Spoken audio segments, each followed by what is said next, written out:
ایسا مت کیجیے مالک، کسی غریب کے پیسے مت ماریے. آپ کے بولنے پر میں نے دیواروں پر ڈبل پتائی کی ہے. اللہ کے واسطے میری محنت کے پیسے مجھے دے دیجیے. ارے کون سے پیسے کی بات کر رہا ہے تو دیکھ نہیں رہا باہر کتنی تیز بارش ہو رہی ہے؟ سارا پینٹ دھل جائے گا بارش میں، اور میں تجھے اس کے پیسے دوں؟ بارش ہو گئی تو اس میں مجھ غریب کی کیا غلطی؟ اور آپ کے پاس تو اللہ کا دیا ہوا سب کچھ ہے مالک. 100-200 دے دیں گے تو اس میں آپ کا کیا چلا جائے گا؟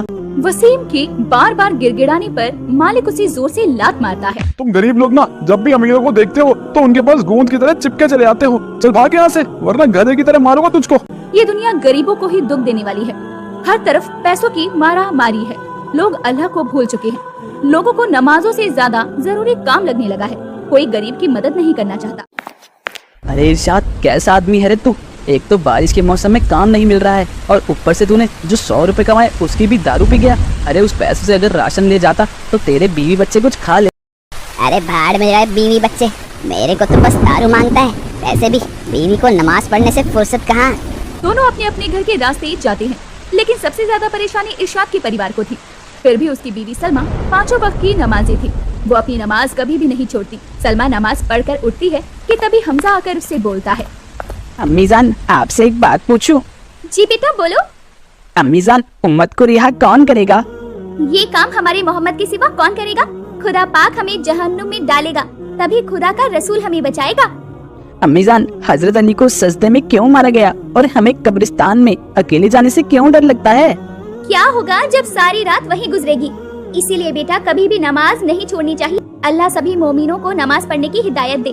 لیکن آج ہم کیا دیکھتے ہیں کہ لوگ اپنے کام کے لیے نماز کو چھوڑ دیتے ہیں. اور نماز ہی کام آئے گی. قیامت کے دن اچھے عمل ہی کام آئیں گے. اور قیامت کے دن سبھی لوگ کہیں گے یا رسول یا نبی، اور ایک آواز آئے گی کہ اللہ میری امت. امی جان، آج سے میں بھی نماز ادا کیا کروں گا. ماشاءاللہ میری بیٹی، آپ کے جیسا بیٹا تو اللہ سب کے گھر میں دے. امی جان، باہر بہت تیز بارش ہو رہی ہے. بیٹا تم بارش میں باہر مت جانا. تم ابھی بہت چھوٹے ہو اور تمہارے ابو جان بھی ابھی تک گھر نہیں آئے ہیں. میں نے کہا تھا چھت پر سیمنٹ کا گھول لگوا دو تاکہ وہ بارش کی بوندیں گھر میں نہ ٹپکے. بیٹا تم دعا کرو اللہ سے کہ تمہارے ابو جان بھی نماز پڑھنے کی ہدایت لے لیں. وہ کبھی بھی نماز نہیں پڑھتے اور ہمیشہ شراب پیتے ہیں. امی جان، چھت سے تو پانی آ رہا ہے. یا اللہ، میں کیا کروں؟ گھر میں تو پانی بڑھتا ہی جا رہا ہے. تبھی ارشاد آ جاتا ہے. کیا کر رہے ہو تم دونوں ماں بیٹے؟ میرے لیے کھانا بنایا ہے یا نہیں؟ آج آپ پھر سے پی کر آ گئے ہیں. گھر میں راشن کے لیے کچھ نہیں بچا ہے. گھر کی چھت ٹپک رہی ہے. گھر کی یہ حالت ہے اور بچے کی کوئی ذمہ داری بھی نہیں ہے آپ کو. چپ کر ورنہ تجھے جان سے مار دوں گا. بہت بولنے لگی ہے. چل جا، میرے لیے کھانا نکال کر لا. تھوڑی سے چاول ہی بچے تھے. یہ میں نے اپنے بچے حمزہ کے لیے بنائے تھے. اگر یہ چاول میں انہیں دے دوں گی تو میرا بچہ تو بھوکا رہ جائے گا. یا اللہ انہیں تھوڑی سی ہدایت دے. آپ کے دل میں ہمارے لیے ذمہ داری کا احساس جگائے. سلمہ کہیں چاول لے کر باہر آتی ہے تو وہ دیکھتی ہے کہ ارشاد وہاں سے جا چکا ہے. یا اللہ میرے شوہر کو بھی نماز کی ہدایت دے، ورنہ مرنے کے بعد انہیں قبر کا عذاب جھیلنا پڑے گا اور انہیں قبر میں بھی سکون نہیں ملے گا. امی جان، ابو شراب کیوں پیتے ہیں؟ انہیں ایسے دیکھنا مجھے بالکل بھی اچھا نہیں لگتا. وہ آپ سے کس طرح سے بات کرتے ہیں؟ ایسا نہیں کہتے بیٹا، وہ تمہارے بابا ہے. بابا چاہے کیسے بھی ہو لیکن بابا ہی ہے نا. ٹھیک ہے امی جان. پوری رات ہو جاتی ہے. زوردار بارش ہوتے ہوئے صبح فجر کا وقت ہو جاتا ہے.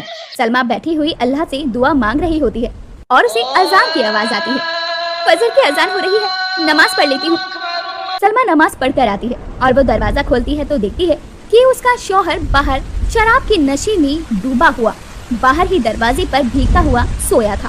پھر وہ ارشاد کو اٹھاتی ہوئی بولتی ہے، اٹھیے، فجر کی اذان ہو گئی ہے، نماز پڑھ لیجیے.